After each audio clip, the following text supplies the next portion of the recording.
আল্লাহ রাব্বুল ইজ্জা ওয়াল জালাল বলেন, ওয়া ইয়াযালু আবদি ইয়াতাকাররাবু ইলাইয়া বিন নওয়াফিল। আমার বান্দা যদি আমার কাছে আসতে চায় তাহলে সে যেন বেশি বেশি নফল ইবাদত করে। নফল ইবাদতের মধ্য দিয়ে সে আমার কাছে আসতে থাকে। যত বেশি নফল ইবাদত করবে আমার কাছে আসবে। হাত্তা উহিব্বাহু, এক পর্যায়ে এমন হবে যে আমি আল্লাহ তাকে ভালোবাসতে শুরু করে দিব। তার মর্তবা এত উপরে উঠে যাবে, কুনতু সামাআহুল্লাযী ইয়াসমাউ বিহা, তখন সে কান দিয়ে যখন শুনবে তার নিজ কানে শোনে না, সে আমি আল্লাহর কানে শোনে। হাত দিয়ে কিছু ধরলে সে আল্লাহর হাতে ধরে। চোখ দিয়ে দৃষ্টি করলে সে নিজ চোখে দেখে না, সে আল্লাহর চোখে দেখে। পড়েন বিষ্ণু ইসলাম বলেন, আমাদের ফরজ নামাজে যদি কারো ঘাটতি হয়, আমাদের অনেকের এমন হবে যে ফরজ নামাজ পড়ে নাই অলসতা করে, তখন আল্লাহ ফেরেশতাদেরকে বলবেন, কি অবস্থা আমার বান্দার?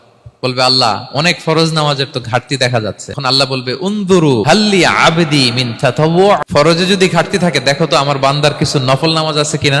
ফেরেশতারা এবার খুঁজে দেখবে, হ্যাঁ এই বান্দার অনেক নফল নামাজ আছে। তখন আল্লাহ বলবে, ঠিক আছে, এই নফল গুলোরে ফরজের ভেতরে ঢুকায়া মেকআপ